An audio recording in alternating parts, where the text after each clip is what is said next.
When the internet first began entering public consciousness in the late 80s and early 90s, it wasn't met with the excitement and optimism we associate with technology today. In fact, for many people, the early internet felt more like a threat than a promise. It was unfamiliar, overwhelming, and difficult to understand. The idea that computers could connect across vast distances and share information instantly sounded more like science fiction or a security risk than a practical tool for everyday life. In the beginning, most people didn't even know what the internet was. Terms like cyberspace and information superhighway were used to explain it, but these metaphors often made it sound even more abstract and intimidating. News reports featured serious anchors trying to describe something that they themselves barely understood. One famous clip from The Today Show in 1994 features the hosts asking on air, "What is the internet anyway?" It was a genuine question. The internet wasn't yet a household name, and for those unfamiliar with computers, it seemed foreign and untrustworthy. Part of the fear came from the fact that the internet didn't have a physical presence. It wasn't something you could see or touch. People were used to technologies they could hold, a phone, a TV, a radio, but the internet lived inside computers and networks, and that invisibility bred unease. There were concerns about privacy, data theft, and the idea of strangers having access to your information. The concept of typing personal details into a machine and sending them off into an invisible network was alarming to a generation raised on physical documents and face-to-face transactions. In the early days, many believed the internet would be used primarily by criminals, hackers, and fringe communities. Films and television shows from the 1990s often portrayed the internet as a dark, chaotic place. Hackers were shown as either dangerous geniuses or cybervillains, capable of bringing down governments and stealing identities with a few keystrokes. Movies like The Net, starring Sandra Bullock, painted the internet as a place where your life could be erased or stolen without warning.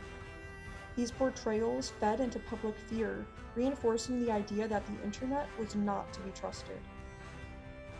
Parents were especially worried about what their children might encounter online. The lack of regulation in those early years meant that everything was just a few clicks away. The concept of online predators, though still largely unknown, began to surface as a real concern.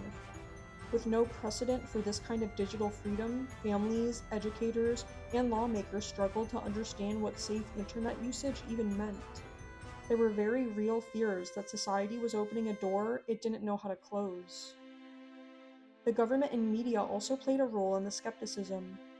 Politicians warned of the potential dangers of online anonymity and the spread of illegal material. Law enforcement agencies voiced concerns about cybercrime, and the media picked up on the more sensational aspects of the internet: digital scams, chat room dangers, and identity theft. In this environment, it was hard for the average person to see the internet as a positive development. Businesses were slow to adapt. Many traditional companies resisted building websites or using email. Many executives couldn't see the value in connecting digitally with customers or conducting e-commerce online.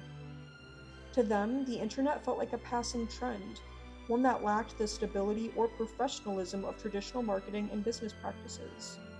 When online shopping first appeared, people were hesitant to enter their credit card information into a computer. Even when websites like Amazon and eBay began to grow, it took years before online shopping was considered safe and normal. But despite the fear and resistance, the internet kept growing. Universities, tech companies, and early adopters pushed it forward, developing better tools, more secure connections, and more user-friendly interfaces. As email became a practical tool for communication and search engines started organizing the chaos of the web, the internet began to earn trust. Slowly, people realized its potential, not just as a tool for work or school, but as a way to connect with others, learn new things, and explore new ideas. By the late 90s, younger generations began embracing the internet more freely. Chat rooms, message boards, and personal websites gave people a chance to express themselves and find community. For teenagers and college students, the internet was less something to fear and more something to explore. That generational divide was clear. While parents worried about safety and permanence, Younger users were more curious, more willing to take risks, and more comfortable to adapting to digital spaces. Eventually, the fear gave way to fascination.